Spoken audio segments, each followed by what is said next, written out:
Hello mga ka-stress free! For today's video ay gawa tayo ng super soft and fluffy na Spanish bread. Yung tipong matambay mo ng ilang araw ay soft pa rin. So tara na nga, umpisa na natin. So dito gumamit ako ng lukewarm milk instead of water. Nilagay ko lang ang sugar at ang yeast.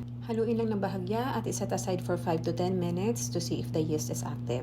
At punta na nga tayo sa dry ingredients: bread flour, all-purpose flour, sugar, and salt. Salt ang magbabalance ng lasa para hindi masyadong matamis. And then, make sure na isi-sift natin ito pag ating pinaghalo, no? Para to make sure na walang buo-buong maihahalo sa ating dough. At haluin lang natin gamit ang whisk. At pag halong-halo na siya ay we're gonna make a well. Gawa tayo ng balon para sa gatas, itlog, at yung ating activated yeast. And of course, huwag natin kakalimutan ang butter. Ito yung magpapalambot sa ating dough. At ihahaluin na natin siya ng bahagya hanggang sa well incorporated na siya and ready for kneading, gaya nito. So, ito ready for kneading na siya. I-knead lang natin siya sa stand mixer ng 5 minutes. At kung manual naman, ay 10 to 12 minutes. So, depende kung elastic na yung dough bago natin ipa-rise. So, ito at elastic na nga. Maglagay muna tayo ng oil sa bowl at i-form na natin siya into a ball at takpan. So, dito tinakpan ko siya ng cloth pero pinalitan ko rin siya ng cling wrap para make sure na walang mahahalong papasok na hangin, no? At gawa tayo ng filling. So, butter and sugar. At yung ating breadcrumbs at vanilla. So, yung apat na ingredients ang ating pang filling. And we're gonna give it a nice stir until well mix na yung ating for filling. No? Habang nagpaparize tayo ng ating dough, ginagawa natin ang filling. At eto na nga, double na yung size niya, guys. Yan, soft na yun.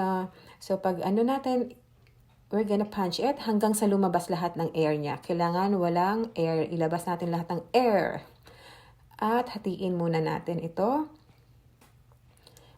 At ilagay ulit sa bowl. Bakit? Para hindi siya manigas. Kasi pag naka-open lang siya, habang tayo ay gumagawa ng filling, natatagalan siya sa labas. So, ang tendency is magda-dry yung ating bread. So, hindi na siya malambot pagka nabahaw. So, ito, gagawa na tayo, magtitimbang na tayo para sa ating bread. So, dito, yung tira, ilalagay pa rin sa loob, no? Habang tayo ay naglalagay ng filling, no? So, dito, 50 to 52 grams dapat. Pero since wala akong kiluhan, tinansya ko na lang siya. At tuloy-tuloy lang hanggang sa matapos na. So, after na malagyan ng filling, i-roll lang natin siya sa breadcrumbs and then ilalagay natin siya sa pan kung saan tayo mag-bake. Tapos, tatakpan lang natin yung pan ng cloth para hindi siya ma-dry. No? Hindi siya mag-dry yung bread niya. Para naman soft pa rin kahit na, sabi ko nga kanina, mabahaw yung ating bread. No? Tingnan nyo kung nakikita nyo elastic talaga yung ating dough. So, dito gumawa kami ng balls. Bakit? Kasi gusto namin gumawa ng pandesal. So, ito yung dough niya pwede rin gawing pandesal. Super soft din siya pag ginawang pandesal. So, ganun din. I-roll lang siya. Ang difference, wala lang siyang filling. Pero, niroll din siya sa breadcrumbs.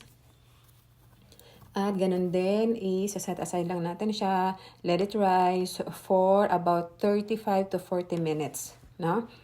At ready na nga siya for baking. At syempre, tatawagin ko ng aking little man. Ayan, ang aking assistant. At paalala, lagi dapat silang may kasamang matanda. At ibibake natin siya for 350 and for 20 minutes. At ito na nga ang ating finished product. Tara na guys, sample na natin ito. Tingnan nga natin kung elastic na siya. Napatuyo na. Ayan. O, diba? Sobrang soft. So, natuwa naman ako sa result kasi this is my first time na mag-bake ng Spanish bread kasi sobrang miss ko na talaga siya. Ito, lalo na itong ganito, mainit-init pa. Tapos, elastic yung kanyang dough. Ito yung gusto kong dough. Soft and tasty, of course. At hindi na nga napigilan ni Little Man. Ayan, nakatikim na kami bago pa man namin na bigyan si Daddy. At tingnan nyo guys, diba? Super soft and fluffy. So, ito yung gusto kong bread. Ito yung hinahanap kong bread.